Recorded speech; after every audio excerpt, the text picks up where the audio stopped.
matchups of the non-conference. I thought it was a good one for us to, get some confidence with some shooters.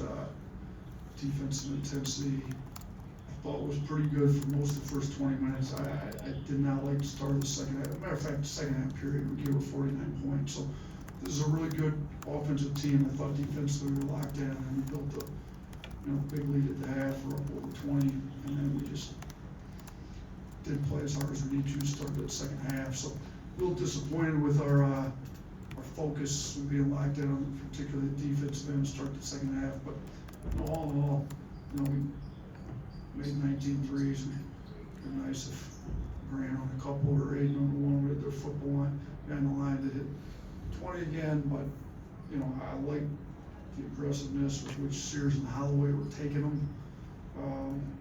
Mo Diabate, you know what you're going to get out of him.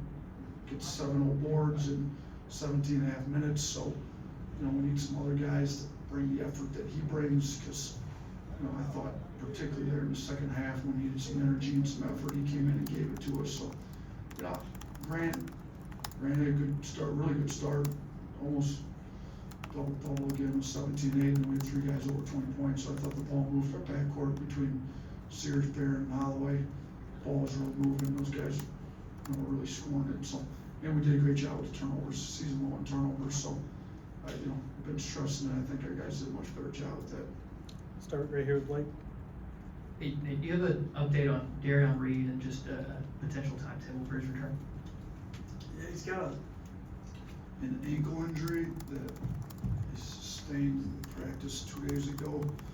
It was a little bit of a flare-up from a summer injury, so we're hoping that clears up quickly and he can practice by middle of the week and be ready to go by Oklahoma, but we'll have to see how it comes. And Houston Mallet just had an illness really since we got back after Christmas break, so hopefully whatever bug he's got gets over with quickly and he can get back in and start practicing this week too.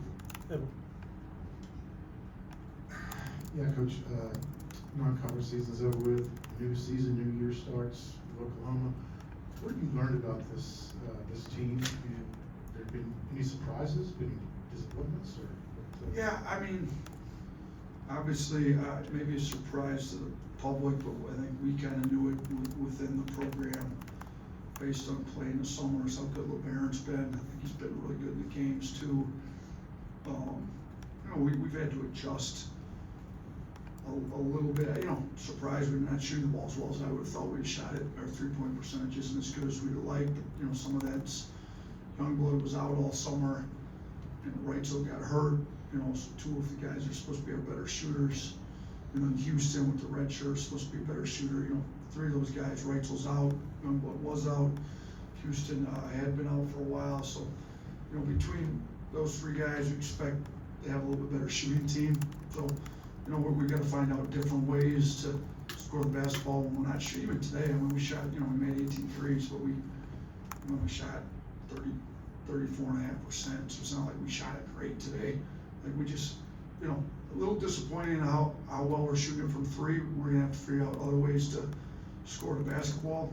But, I think we've had some pleasant surprises. I think Barron's been good. We've kind of expected Darion. He's been dealing with a little bit of injuries, but we expect him to be pretty good. He's gotten better and better as it's going on. We're just, I don't want to say huge surprises, but we have learned, we're capable of playing with anybody in the country, but, if we're not going to shoot it particularly well, like it's been the case, we got to figure out other ways out. So we got to get to the boards better. We got to take care of it better, make sure we got it shot up, and then get to the offensive boards. Defensively, we got to have a little bit more intensity to turn people over and get some. Today we had 24 points off turnovers, and we got to try to get a little bit more of that than maybe we've had. So we've learned a lot. Going down to Purdue, playing a tough road game, even the North Dakota game was a tough road game. We got to get our kind of lead player package together. I think we got exposed on that a little bit up there. So we've seen lots of different styles. Our post defense got exposed a little bit, particularly starting with the Purdue game. So, we got to be a little bit better with that and have different options going into that. So different things we got exposed on that we've been able to start to work on. We just got to keep working on it. Chat. I know you're kind plan was kind of forced with Darion Houston being out, but what did you kind of learn about, you know, your team with doing the 9-man rotation, and how did it help maybe some guys get into more of a rhythm offensively tonight? Yeah, I mean, I think it helped Holloway, you know, he's able to play about 27 minutes, and it's a little bit easier to make 8 threes when you're able to get 19 up, and honestly, I thought he turned down a couple, he should have had over 20 attempts in my opinion, so, you know, probably helped him getting some rhythm. We still gotta get him better on defense, he's gotta be a better defender for us, but offensively, it's good to get him in some rhythm, you know. Sears got pretty good minutes and thought played pretty well in his minutes, had fewer turnovers than what he's been having. You know, him to get the amount of threes up that he got, we need him taking more threes. You know, I think Aiden Sherrill got more minutes, I think, than he's gotten most of the year, and so, you know, he got a little more comfortable. He hit that, should have been a 3, his foot was on the line, so he hit the jumper there. So, you know, different guys are able to get in the rotation a little bit more and see why they're able to play a few more minutes, and we got to get him back a lot more comfortable for next Saturday. In the back. Coach, the SEC appears to be as good as it's ever been. So going into this conference stretch here, what's it going to take for your team and any other team to be successful against all this great competition? Yeah, I mean, it's a lot better than what a lot of people thought it was going to be. And we've got some of the best teams in the country in our league. You know, Auburn, Tennessee, right up there at the top. Florida's been good, really good. Oklahoma's been great. Kentucky's been markedly improved. And kind of Texas A&M's had really good wins. You kind of go down the list. I mean, I'm sure I'm missing plenty of the really good ones, but you know, I think there's a lot that we need to be better at. There's a lot that we're gonna have to clean up to be competing for a championship in this league. But I do think we've tested ourselves against some of the better teams in the country. We've done pretty well at times. We know when we're playing at our best, we can play with anybody in the country. We just haven't been consistent over 40 minutes. You know, we got to get there. I think maybe hopefully our guys, with the level of these teams in the SEC, they'll be better at staying locked in and focused for 40 minutes. But yeah, I mean, sure, we got Oklahoma, who's far exceeded everybody's expectations so far in the year coming in.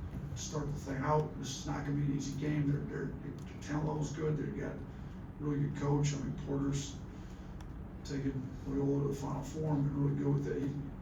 You know, they're well coached with talent. They play hard. They're gonna be tough to beat. But if we're gonna have any kind of chance of trying to win the SEC, you got to take care of your home floor. So we've got a home game to start. We're gonna have to be ready to roll against Oklahoma here in 6 days. Anyone else? All right, thank you. Appreciate it.